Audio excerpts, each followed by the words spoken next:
আসসালামু আলাইকুম। আমি চিকিৎসক Golam Mostafizur Rahman. YouTube channel health BD এবং Facebook page MD Golam Mostafizur Rahman এর পক্ষ থেকে যারা ভিডিও দেখছেন সবাইকে জানাই প্রাণঢালা অভিনন্দন ও শুভেচ্ছা। আপনারা অবশ্যই ভালো আছেন, সুস্থ আছেন। যারা আমার ভিডিও দেখছেন তাদেরকে অসংখ্য ধন্যবাদ জানিয়ে আজকের ভিডিও শুরু করছি। আজকের ভিডিওটা শুরু করব শ্বাসকষ্ট বা শ্বাসনালীর সমস্যার মধ্যে থেকে একটি রোগ, সেটা হলো গলা ভাঙ্গা। অনেকে বলে আমার গলা ভেঙে গেছে, স্বর ভেঙে গেছে, স্বরভঙ্গ বা গলা ভাঙ্গা, অর্থাৎ হর্সনেস অফ ভয়েস। এখন আসি কি কি কারণে আমাদের স্বরটা ভেঙে যায়। এই গলার স্বরটা ভেঙে গেলে আমরা কথা বলতে পারি না। কি কি কারণে ভেঙে যেতে পারে? বিভিন্ন প্রকার বীজাণু, অর্থাৎ বিভিন্ন প্রকার জীবাণু, ভাইরাস, যেমন নিউমোকক্কাস, স্টেফিলোকক্কাস, মানে বিভিন্ন প্রকার ভাইরাসের কারণে গলা স্বর ভেঙে যেতে পারে। আবার ফ্যারেঞ্জাইটিস, ট্রেকিয়া, ব্রঙ্কাস, ঠান্ডা লাগা, সর্দি লাগা,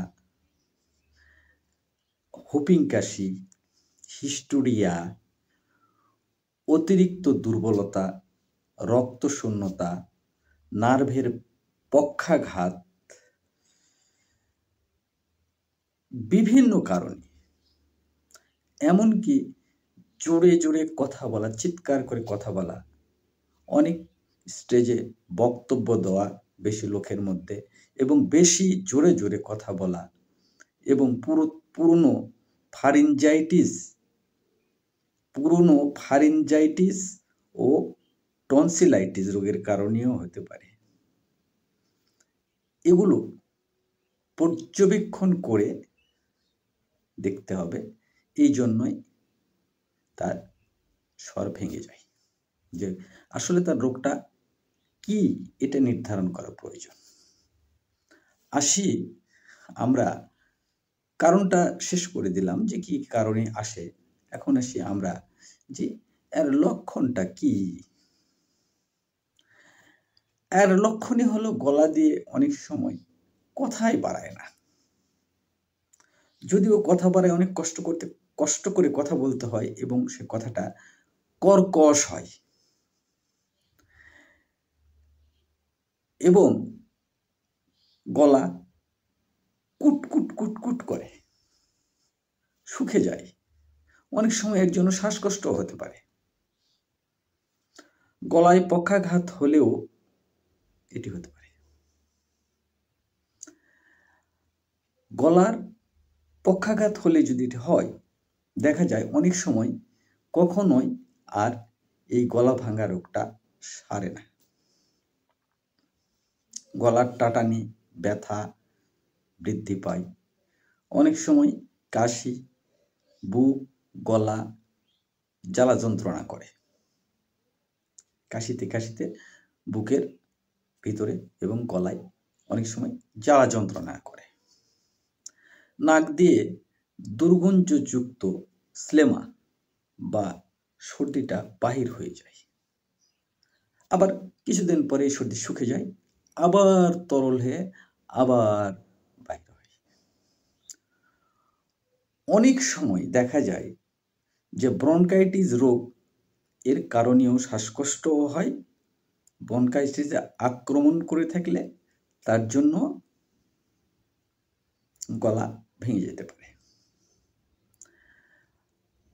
আবার দেখা যায় যে প্রভৃতি রোগের কারণে শ্বাসকষ্ট হয়। তখন অনেক সময় চোখ মুখ লাল হয়ে যায়। এখানে গলার স্বর ভাঙ্গা কোনো রোগের মধ্যে পড়ে না। আসি চিকিৎসায়। আপনারা কোথায় চিকিৎসা করবেন? একজন অভিজ্ঞ, ভালো, উচ্চমানের চিকিৎসকের শরণাপন্ন হবেন। তিনি অবশ্যই পরীক্ষা নিরীক্ষার মাধ্যমে আপনার যে রোগটা আছে সেই রোগটা নির্ধারণ করে আপনাকে চিকিৎসা দিলে হয়তোবা আপনি উপরওয়ালার ইচ্ছায় সুস্থতা লাভ করবেন।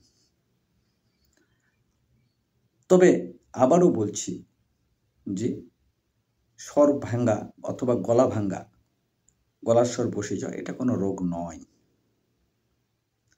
আজকে যারা ভিডিও দেখলেন, যদি ভালো লাগে অবশ্যই ভিডিওটি লাইক দিবেন, অবশ্যই সাবস্ক্রাইব করবেন ইউটিউব চ্যানেলে, শেয়ার দিবেন অপরকে দেখার জন্য এবং আপডেট পাওয়ার জন্য অবশ্যই সাবস্ক্রাইব করবেন। আপনাদের সুস্বাস্থ্য কামনা করে ভালো থাকেন, সুস্থ থাকেন এই আশাবাদ ব্যক্ত করে এখানেই শেষ করছি। আসসালামু আলাইকুম, আল্লাহ হাফেজ। হ্যাঁ।